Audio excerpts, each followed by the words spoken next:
all Canadian families, we are on the Titanic. The iceberg hasn't hit yet, so we're not sinking. If we don't shift course, that iceberg is coming for us. I'm not planning on leaving.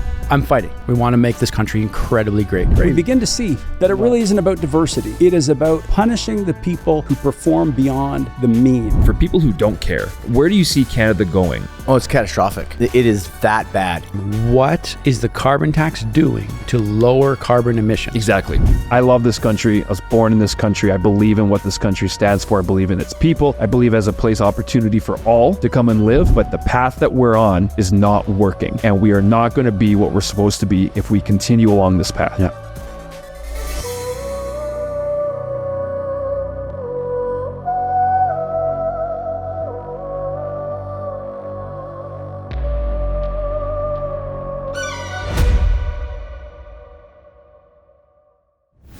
Well, welcome to the podcast, to CTZN. Hope you guys are doing well. David, Jeremy with you today. Welcome.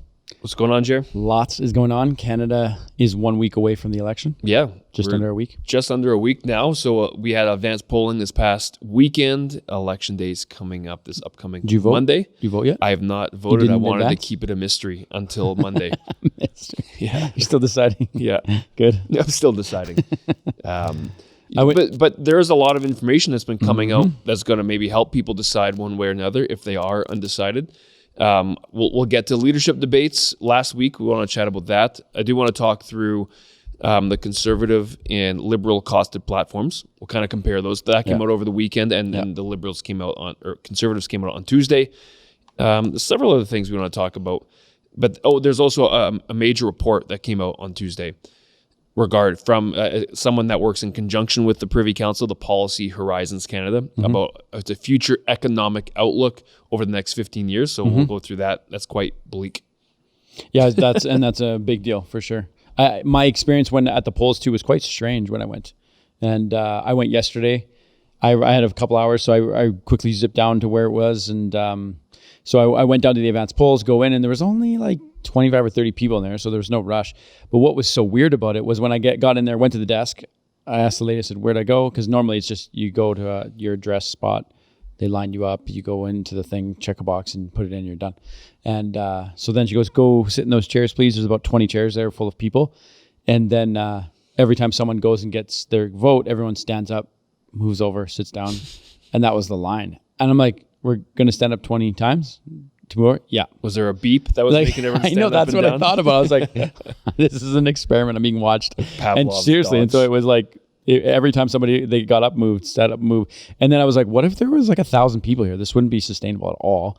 And then the other part that was strange to me, and I guess this is an advanced polls thing, and if anyone at home knows, I don't know, was every person who went to vote had to go into an office with a person, and there had to be a person there to guide them with whatever they were doing. Like you individually or was there as other one people individual who were voting? As Okay. one individual. So there was like 10 offices with a staff member at every single office.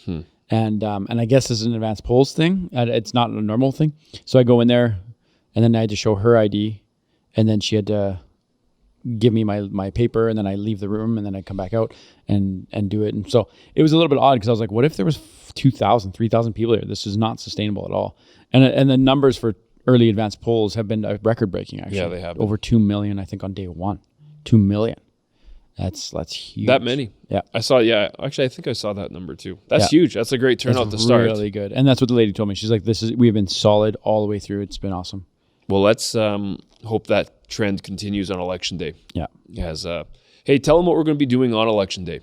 Just as Yes. that right off the hop. Let's talk about that. Monday, you'll see our coverage for everybody. We have a huge, we're just in the trenches figuring out the details and scheduling the people. But on Merit TV Canada, we're covering the entire election night. And so you guys are going to be able to watch us, follow, get up-to-date data. We're going to bring in experts on both sides, have them kind of wrestle with concepts, ideas, and kind of provoke thoughts. So make sure you guys join us. It'll be pretty awesome. I'm really looking forward to it. Lots of good friends joining us too. We are, as you know, what we're trying to build and what we're moving towards. This is a big step. So lots of coffee, lots of food. Yep. It'll be on multiple platforms. You'll see it on YouTube. You'll see it on Merit TV's YouTube. I believe Real Citizen, we're probably going to be either casting the same feed or throwing people to the Merit TV. It's happening so quick. The snap election makes decisions happen quick because it's hard to set things up so quickly. So we'll get you guys details right away, but don't miss it. It's going to be awesome. We're going to be also, one of the things we're going to be doing that I really like is we're going to be looking at what other people are covering and seeing if they're actually covering it appropriately. Like, to me, it's kind of like the fact-checking the fact-checkers. The fact-check. Are we deeming ourselves now the official well, I just want to, we're going to ask questions. You know what I mean? Yeah. Be like, hey, why did they say that? That's what you and I were literally driving in the truck this morning, listening to Brian Lilly's podcast, and he had a guest on, and they were debating about a factual black and white issue. And they both had very different views on it. And it was about mass murderers being released, which is a thing you can check. You know what I mean? It's like, it's not gray. It's not. One person was arguing none have ever, there's a special citation in our law where none have ever been released in history. So Was the word she used. And then Brian Lilly responds back, that's not true. There actually have been several that have been released based on this. And then she comes back and says, who? Name them. And he starts naming some, and then she kind of stuttered on her words, and then they just jumped over it and just left it. But it's like, that's the garbage that Isn't can't that a be funny allowed. thing though? Something that should be factual, where you can actually cite names of mass murderers that have been released, and yet two people have very different opinions on that. I know. So when you walk that out, what attributes to that? First off, I don't know enough about that to say which side's actually right. But the point is, you had two people, different opinions, who are disagreeing on something that should be absolutely factual. Yeah, I know, and that's what's wild is because the danger of that is most people won't go dig and find it, and that's why I think we're doing what we're doing is we want to try to make it as easy as possible for people to find the lies and the garbage and the misleading. Is we want to try and be like, no, this isn't true. Don't, like, look at this, watch this, look at the facts here, dig deeper here. Is because there's so many people that'll just turn it on, listen, and be like, whoa, and then they'll go and repeat it. That's the danger. Yeah, like it's crazy. And I think our current government's approach to that is censorship. You know what I mean? So censor the people that did, but then I don't think that's a good approach because who's going to decide that? Like, I think it's important we let people say what they want to say, but we have to give people the ability to go find out if it's truthful or not.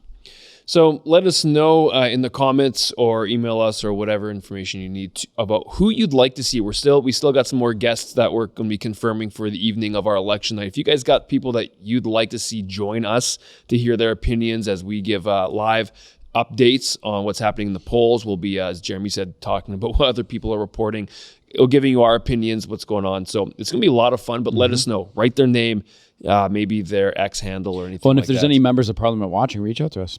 100%. Connect us. Why not? Well, it's going to be 6 hours of coverage. We got a lot of coverage to throw up, a lot of people to bring in and talk through. So if you're a member of parliament watching right now and you want to possibly have an opinion or a thought or who knows, let us know. Okay. I want to get to this. National television nationwide. That's right. Exactly. It's national television nationwide on Merit TV Canada. Actual broadcast television, not just on YouTube. It's not online. We are building out some great stuff. So check out Merit TV Canada. That's where Citizen exists. It's exclusively on television, obviously on YouTube as well. One thing I want to get to that came out on Tuesday was a report from Policy Horizons Canada. Now, this is an interesting report. There's a couple of reasons why it's very important for you as a listener to understand this. First off, they're an internal federal think tank. They work very closely hand in hand with the Privy Council, and essentially they present their ideas concerning projections for Canada's economic and social landscape by 2040. So over the next 15 years, after research, this is what they are advising, essentially indirectly, but advising the Prime Minister, here is what we think the outlook is for Canada over the next 15 years. Though? Do you know? Yep, I do know how they're actually appointed. Are they appointed? Well, my point I'm alluding to is, where are their loyalties? You know what I mean? Well, Policy Horizons Canada supposed to be separate. Is the Government of Canada's Center of Excellence and Foresight is what they call it. Its mandate is to empower the federal government with a future-oriented mindset and outlook to strengthen decision-making. I'm reading this from their website. By analyzing emergency policy landscapes and engaging in forward-looking conversations. The organization reports through the Deputy Minister of Employment and Social Development Canada to the Minister of Employment, So they go through all that way. They are closely connected to the Privy Council office through its oversight and its government, which is a direct access to the Prime Minister and appointed by the Prime Minister as lifelong members. Okay, well, I have a lot of questions then. Yeah. What have they been advising over the last 10 years? Well, they've been advising for a long time. I know, but I'm just saying, like, we have, like, obviously, statistically speaking, some of the worst numbers we've seen in our lifetime. What have they been advising these things that have gotten us here? That's the question I have. I would assume they have been. Or have they been ignored? I'm not saying we have the answers to these questions right now. These are questions that I'm going, like, let's dig in this, let's find this. So, because even the amount of money printed, the way COVID was handled, what we did, like it seems like there was no foresight on the economic impact of a lot of the decisions made. And so I want to find out who was advising those decisions, because it seems like it was very unwise. Well, let's see what they have to say, because we'll find out whether Carney and government will advise, because it is a direct report, so that Mark Carney and the Prime Minister can have an idea about what's going on. So the point is, what I'm saying is, if people do think, well, there's partisanship in this, the report is very bleak, and it's very critical of what Canada has been proposing or has been executing for the last 10 years. But it's a giant report, because in my opinion, the number one issue when it comes down to this election is economy. That's my thoughts. Of course. It is economy.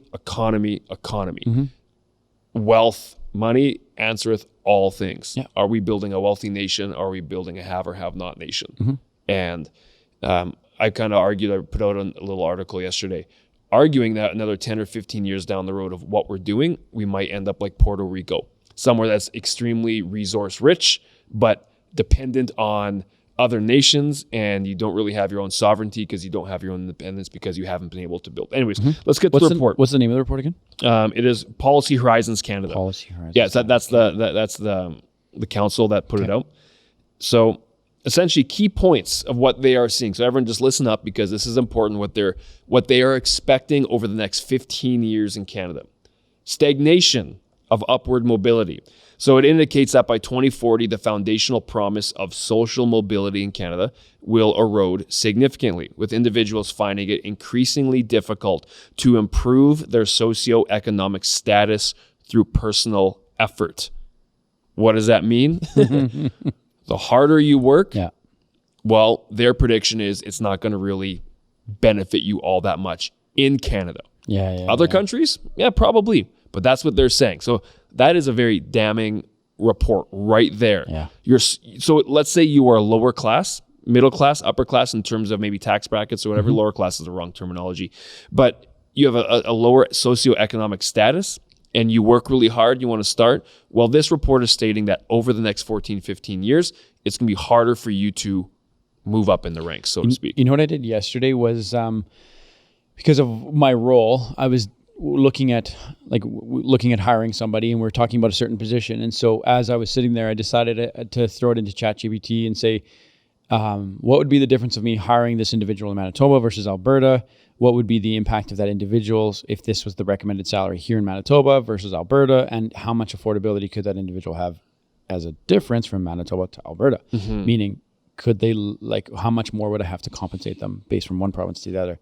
The numbers were outrageously different. Like it was I think it was a 17 or 18% difference from province to province as far as like salary recommendation for the exact same role, which that's a big percentage. You know what I mean? Like for easy numbers, let's just say you're doing a six-figure, let's say $100,000 easy, but like you're talking about a $16,000 to an $18,000 pay raise difference for the same role, because of the cost of living difference between province to province. And that's just one example. I imagine how many variables do we have as far as the country nationwide?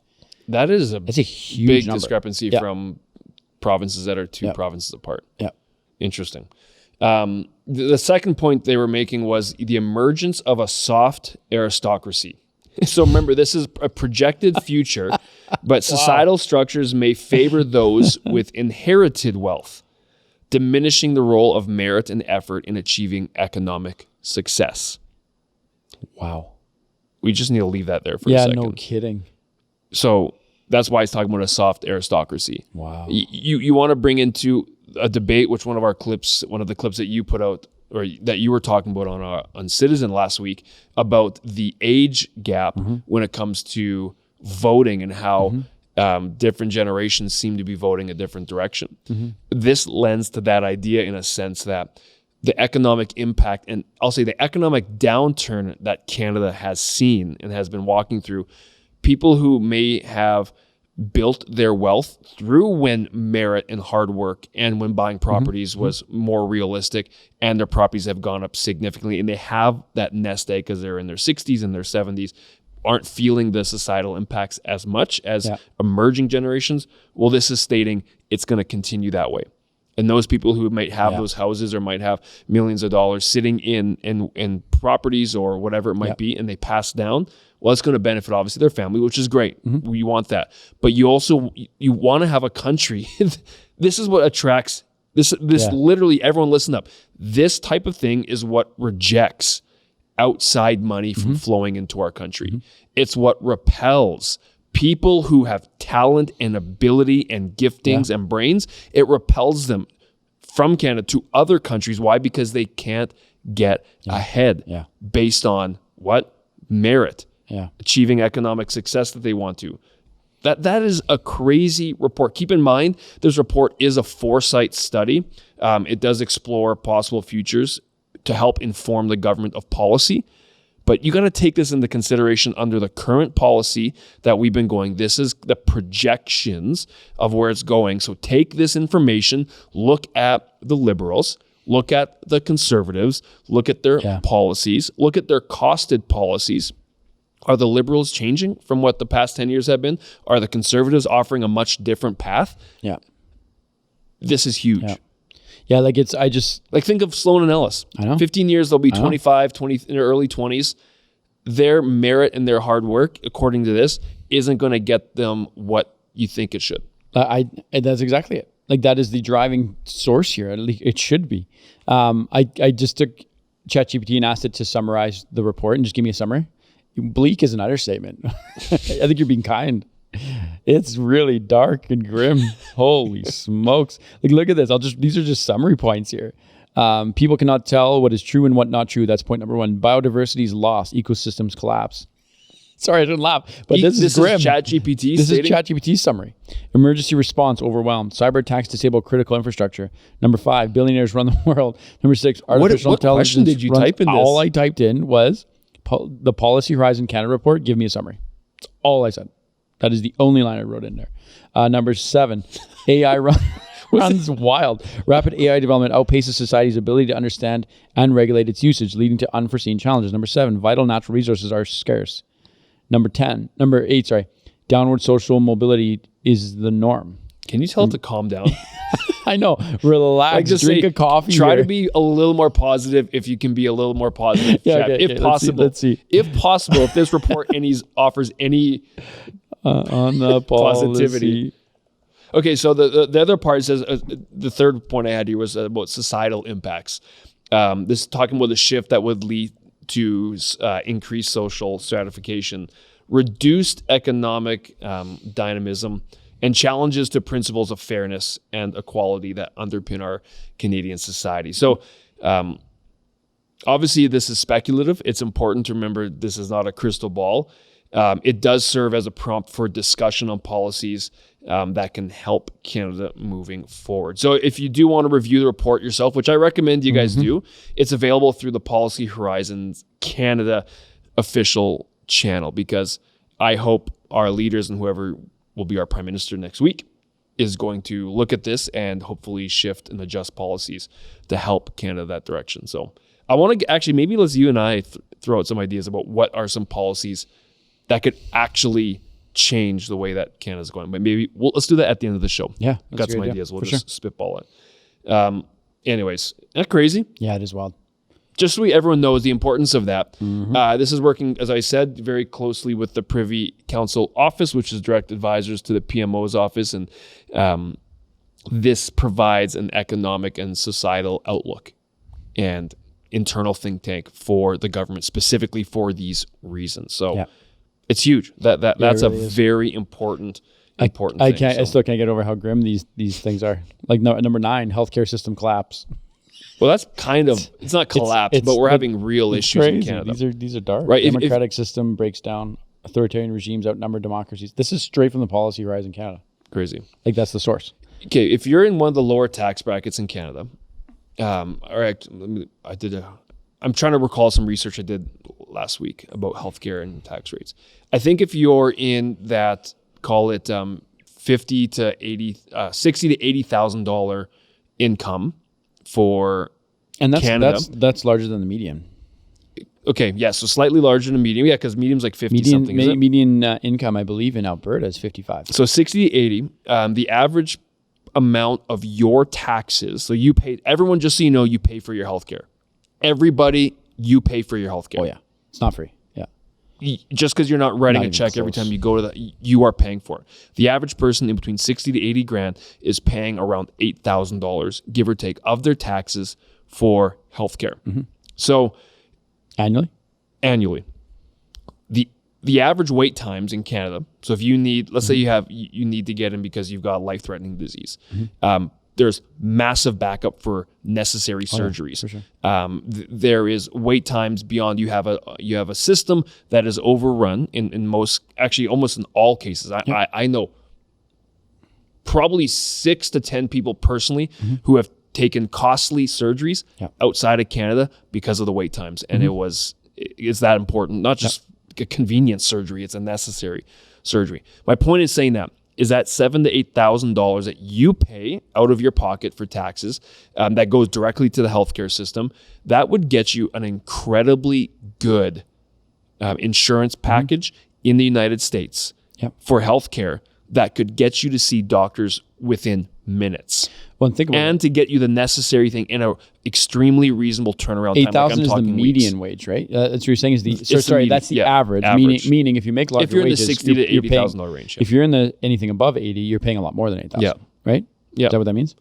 100% you would be. And then that the thing to remember too is that's every single year, regardless of usage. Yeah. Forever. So if you didn't Always. go to the doctor this year, you paid $8,000 for you to not go to medical system. Yeah.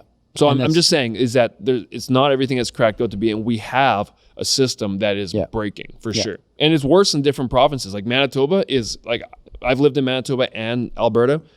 We know people in both. And that's Manitoba exactly- is brutal compared to Alberta, and Alberta's got major problems. Oh, it's got major problems. Like it's rough. Like it's really, really rough. I have really, really, really bad experiences in the hospital. Like it's just with family, with my children, with extended family. We've had family members pass away from not getting proper coverage, or sorry, not coverage, not being looked at, like just being postponed. Very personal, real stories, factual, and they have died, our loved ones. Like, Crazy, and so like that's what's ridiculous is that like even remember during COVID we had 2 or 3 family members during COVID that died of non-COVID related issues, and because everything was postponed and done this, it was just brutal. Like it's just all sorts of stuff, and I know there's thousands and tons of people who have the same experiences. I almost flew my son. I've shared this story before. I almost flew him down to the States because he was having crazy abdominal pain, and they just sloughed it off. I went to 3 different hospitals with my, at the time he was 6-year-old boy. The first 2 hospitals was a 26-hour wait with a boy who has excruciating abdominal pain, like off the charts, where my son, who hates hospitals, every kid doesn't want to go to the hospital. They're scared of needles and doctors. And he's looking at me going, Dad, I need help. Please take me. I need help. My 6-year-old boy. So then I get there and they're going 26 hours. I'm like, 26 hours. 26 hours. Like, are you kidding me? And I can't even like leave and come back. I have to sit in line with my son. I just was like, this is outrageous. I could have bought a plane ticket the next day, flown to another American city, and gotten seen before then. Like that's what I just was so floored. Crazy. What a joke. I was so irritated, man. And I know that's just a small piece of people's But it comes down frustrations. to how things are run, policy issues, and assessing the systems that we have in Canada, not just of governments, but are they effective? Are they serving the populace? Yeah. And can we do better? And if we want to do better, then what different government parties are proposing help? I understand, obviously, healthcare is provincial, but there is a federal impact on it as well. Yeah. But anyways, for those people who are thinking, man, you guys are just too negative.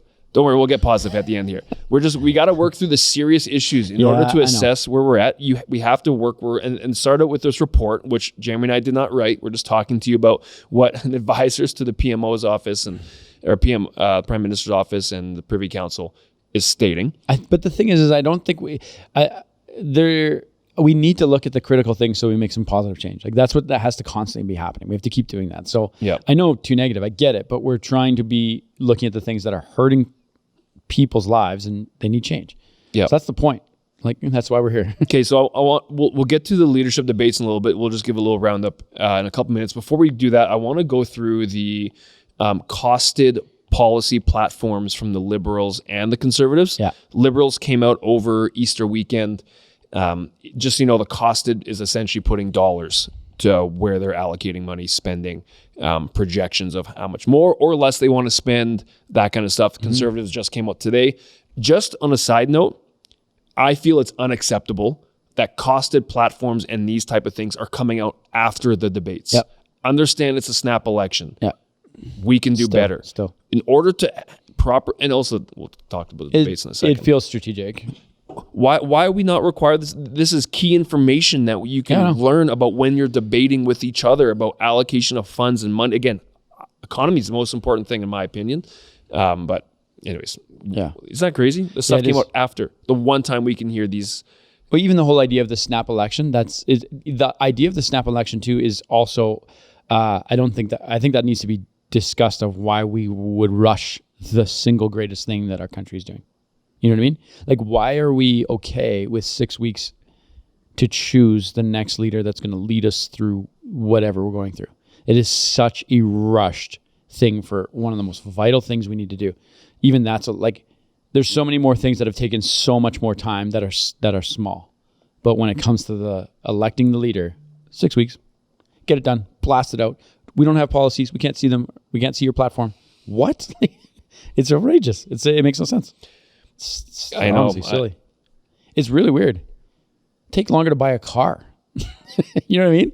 Like when I'm looking at test driving cars and details, I take way longer than 6 weeks. I'll look at every detail and driver's report and thing like this all the way. But when it comes to our country, get it done. Well, weird. Well, this lends itself to the idea, which you and I have touched on, and I wrote on a while ago about, is our Westminster parliamentary system showing its cracks. And the idea behind a snap election is, I think it has to do with responsible governance, meaning if whoever is governing the nation is losing the confidence of the House, right? We saw Jagmeet Singh for how long was it? Stating he was supporting the Liberals, even though they had pretty much lost confidence from the country, but also the House, but the NDP were supporting them. So technically they hadn't lost confidence. But so a snap election is there in the sense of if the governing body loses confidence, it gives the Canadian voters or the Westminster parliamentary system a chance to bring in a new government. But this is exposing also a lot of weaknesses in the sense of when you have coalitions and parties coming together, and then what we have witnessed over the last several months of a new leader that came in where you only had 130,000 people put him in as a leader of the current government, which made him automatically prime minister, and he was not elected to any office, just so everybody remembers. It shows its cracks there. And then I'm glad he called an election, because that's one thing we were advocating for. We didn't want them to push it. But to speak to Bruce Party's response, though, if he was on with us right now, he'd be like, the system is working the way it was designed to work. That's what he said on repeat when he was with us. He was like, the politicians know the rules and they play with the rules to move things how they need to. And it's a chess game. And so essentially what he would say is like, what do you expect? This is what it's designed to do. So that's part of the problem. Let's go through the Liberals' outlook, the costed, just so everybody knows. Ding, ding, ding, ding. I couldn't think of any other sound effect. There is no difference in terms of spending or change of direction from what we've seen the last 10 years. I just want to state that right now.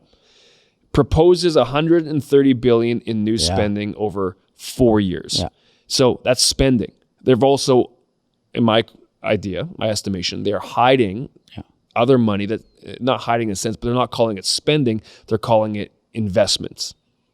It's an old political trope that it's still spending. Yeah. I think you have to be strategic with investments, but I think we've lost confidence in that. Yeah. The Liberal Party as well is projecting a $62.3 billion deficit for this fiscal year that we are currently in, with the deficits continuing through 2029. Bigger and bigger, hey? Yep. So we're not reducing. Didn't it start at like 20 billion?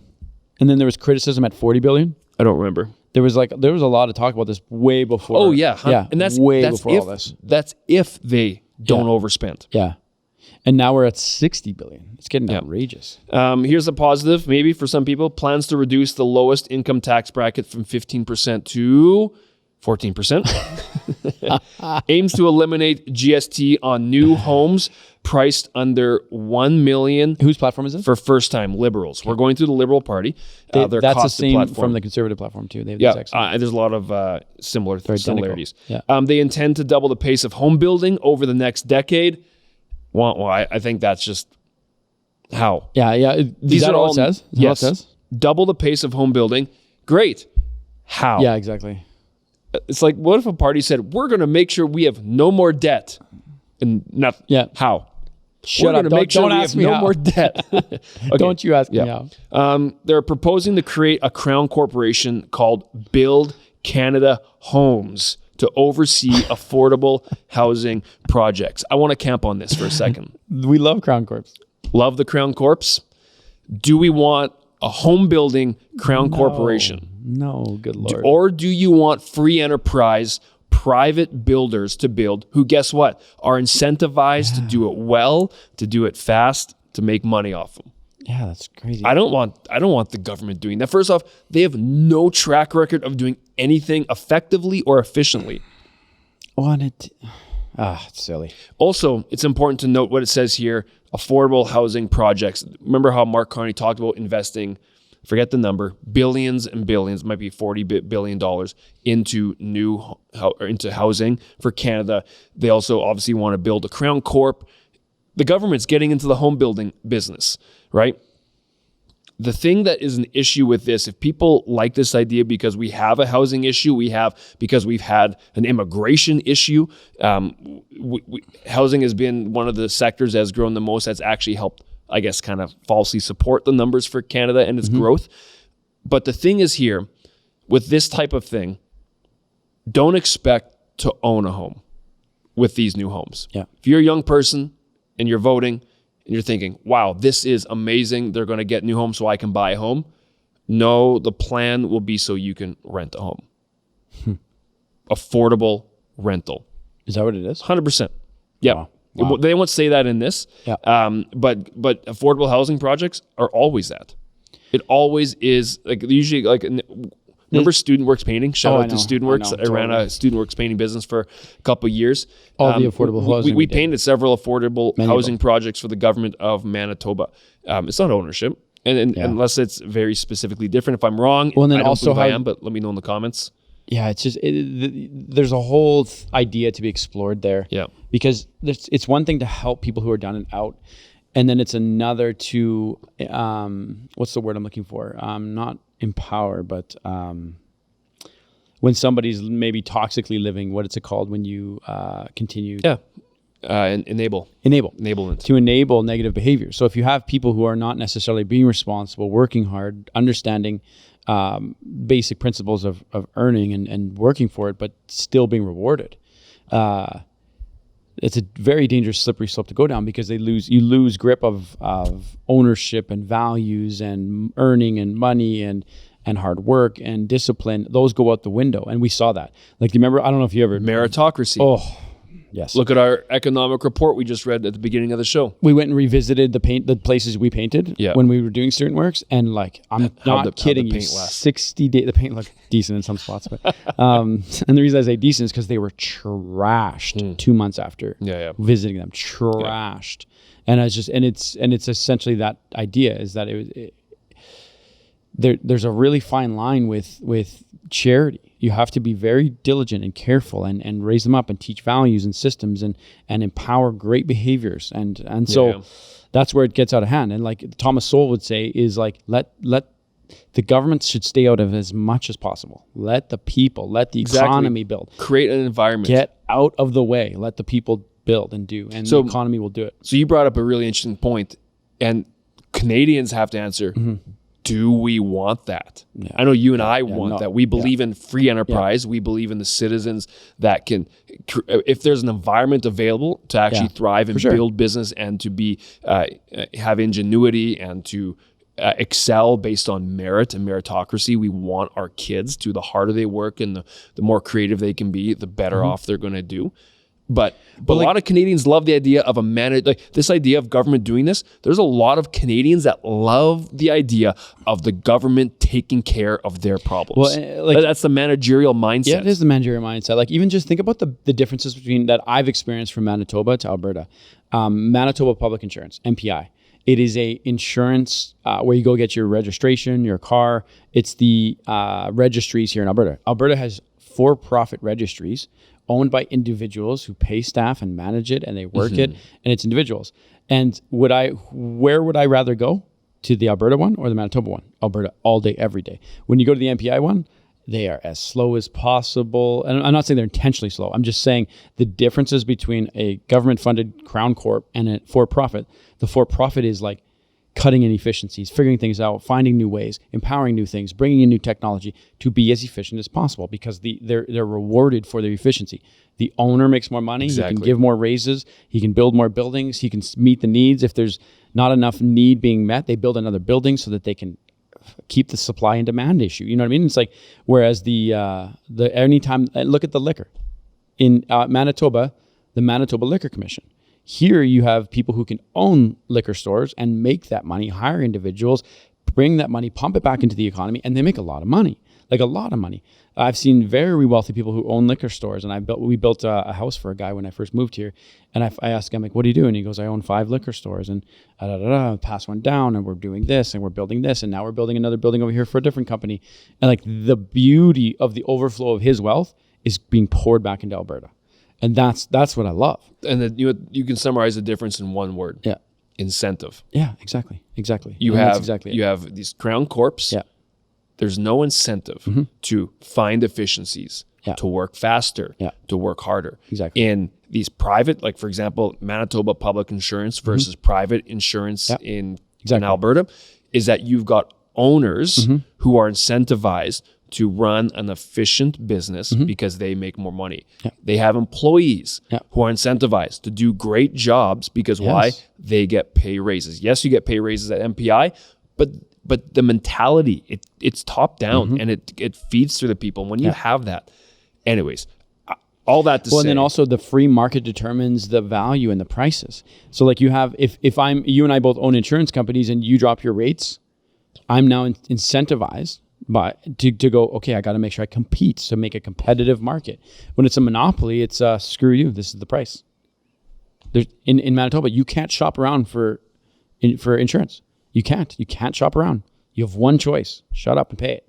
Like it's just ridiculous. It's insane. So some would argue the benefit of that is that you avoid a potential monopoly because the government just kind of states this is where it's at. Here's kind of the rate we go at.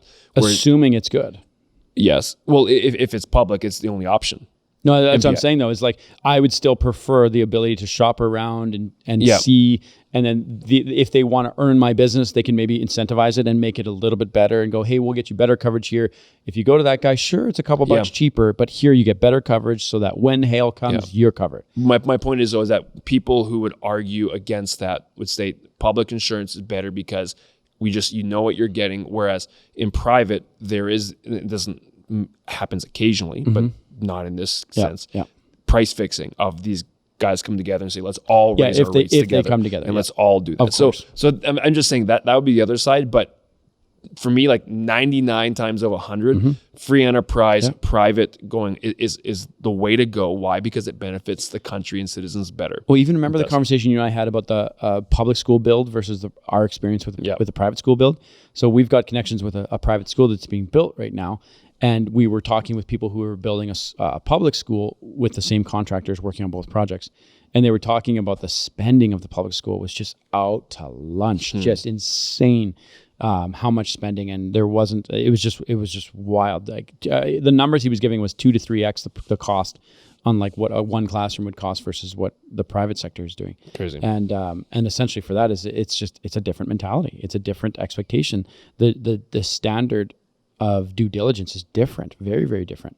And Yep. that's just the way they are. They're just worlds apart. We're talking with the Crown Corp of Build Canada Homes, which is what the Liberals are proposing. So watch out for that. They also want to allocate $25 for prefab housing, $10 billion for affordable home building. Again, still the jury is out on Mark Carney's connections with Brookfield and what they do for prefab housing. I don't know. I'm just saying that could be there. Also, a couple more things. Let's get through this quickly. Trade and U.S. relations. They're advocating for maintaining tariffs on U.S. goods until reciprocal U.S. duties are lifted. So they're advocating, the Liberals, for continuing to fight Trump tariff for tariff. You and I don't think that's the best option. Not at all. They do want to negotiate a new economic and security framework with U.S. Good. But let's see how that actually turns out. Want to commit for new investment in new submarines and icebreakers to bolster the Arctic defense capabilities. I think that's good. By 2030, I read they want to make sure that we're spending what is required for NATO. Also plans to create 2 new Arctic military bases for Canada. Also increasing annual funding for CBC Radio Canada, enshrining such funding in law. That's Liberals. Arctic bases. Pardon? Arctic bases. What an interesting thought. Is that because of the pressure from Trump? I think so, and China and Russia. What's that going to cost too? Yeah, I wonder. And how are we going to? Yeah, I'm not against that idea. Me neither, but the Arctic is becoming geopolitically. It is very strategic. We're not far from other countries when you go to northern Canada. Trump's obviously, that's why he's talked about Greenland. That's why you have. It just sounds like a very band-aid solution. I have a lot of questions based on our current experience. Like I have a few friends who were in the reserve, and a few friends who also served. And the frustrations I've heard about their experiences were brutal. That like laughingstock joke, terrible experiences. I'm not saying it's all that way across the board. In fact, I'm very curious if there are anybody who's currently serving or has served and has had good experiences. I'd love to hear about it, but I have not heard any good experiences. So it makes me wonder about our current system. It sounds like a band-aid solution. I wonder. Again, it's not, we're still waiting for explanations and a lot of a deeper dive. Yeah. Conservative costed platform, which came out late. It came out today, just so everybody knows. They are introducing over $100 billion in new spending over 4 years, where the Liberals were $130.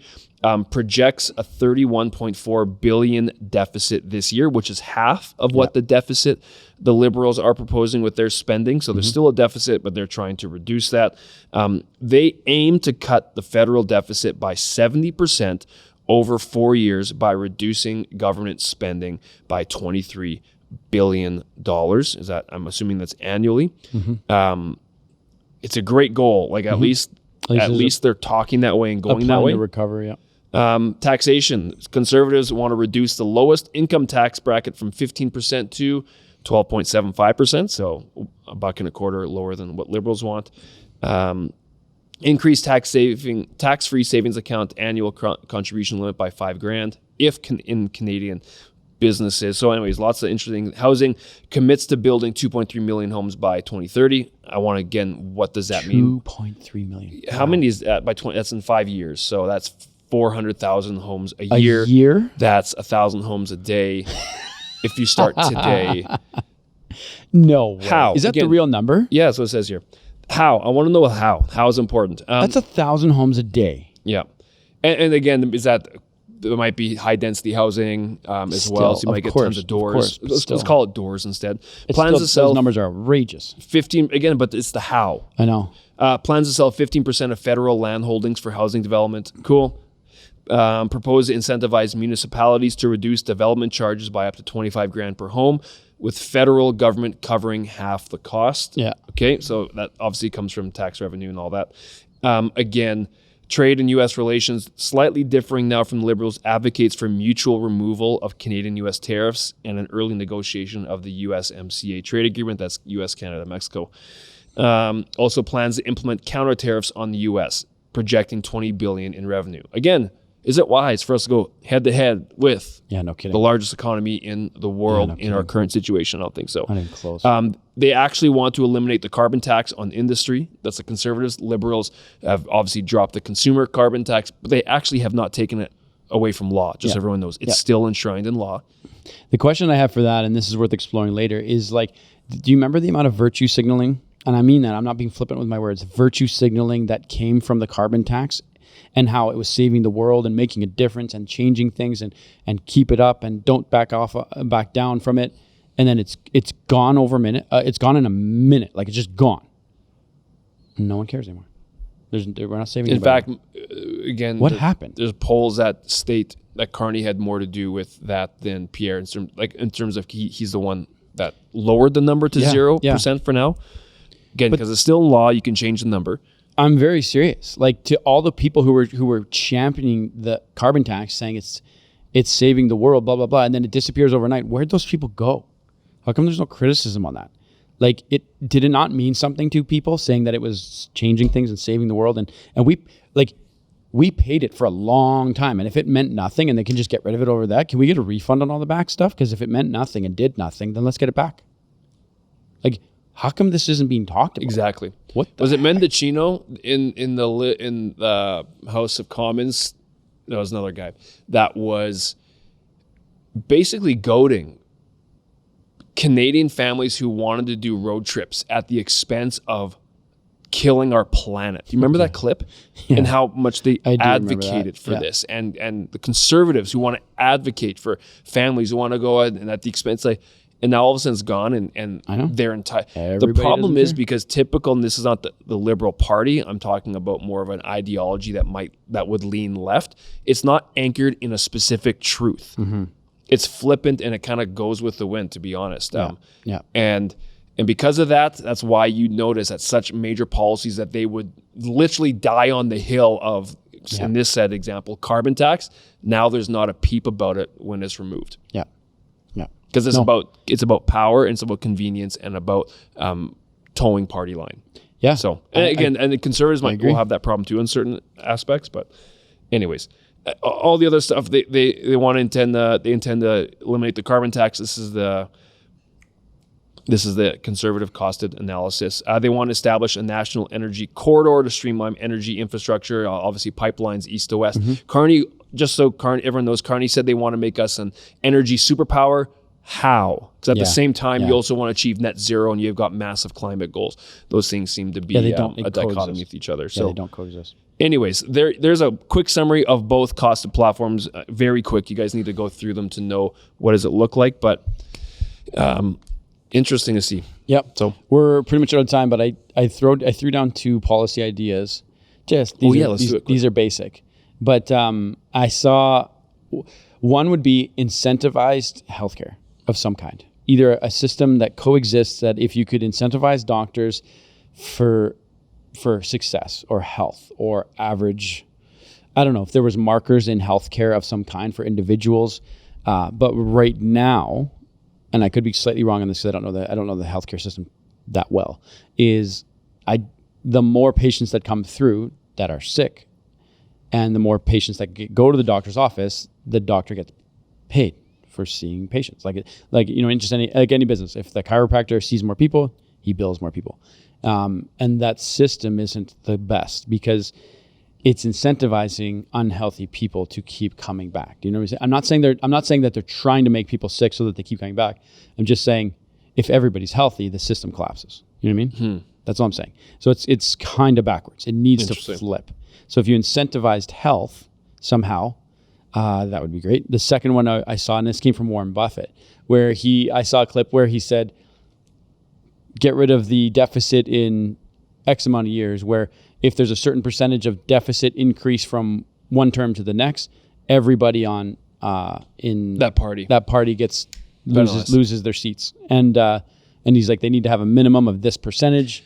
And I was like, implement bonuses for the governing party, the government, that if you can actually hit certain targets, you get bonused $100,000. Yep. Exactly. It's like, or whatever it is. That would be money well spent if you have people who are incentivized 100%. To reduce debt, reduce inflation, keep our numbers in fantastic shape. I'd sign away that money all day if they're going to build our economy. You're talking a couple $100,000 times 200 MPs. What is that math? 200 and millions. That's 20 million. No, much more than that. No. $100,000 times 200. 6 zeros, and you're adding 2 more zeros. We're doing yeah. You're at 20 million. Whatever. Ballpark, either way, $10 to $30 million based on that. That's nothing. Yep. If you can actually achieve proper balance in budget and spending. And 200 million. It's 200 million. Someone do the math first. Anybody doing math? It's got. If you're adding 2 zeros, it's 2 0 and 6 zeros. That's 200 million. No, it's 8 zeros. That's 8 zeros. Yeah.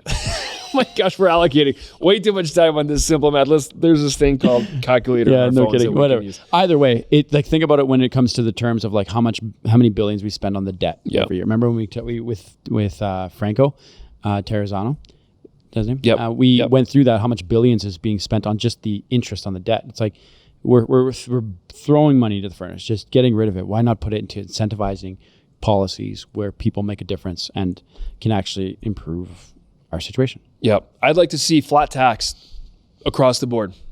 Interesting. Call it ultimate fairness, 10%, whatever it is. I'd love to see that. I think that'd be something interesting. Again, we're a federation. You're talking about income. Income tax. Yeah. We're a federation that is meant to be to respect the difference and the diversity of each province choosing to work together, but while respecting all their differences. And I think we are a federation in name, but not in actual how it's functioning, not in function. Mm-hmm. A federation of form, but not in function.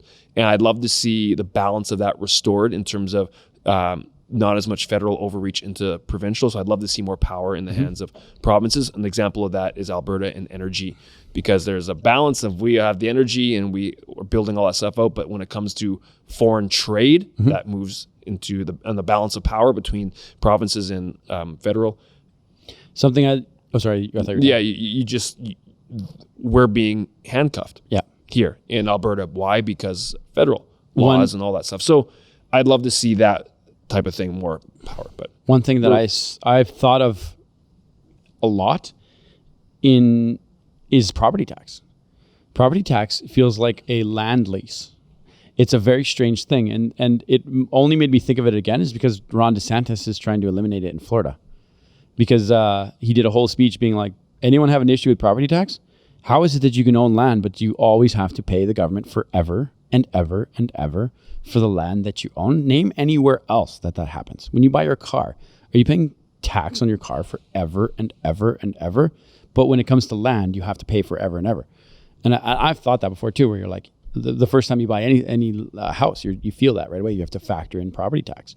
And it's an interesting thing is if we could, can you imagine if you got rid of that? That'd be a huge benefit to people. Let's start our own party with our great ideas and we'll split the vote even more. Just kidding. All right, I think we're out of time. Yeah.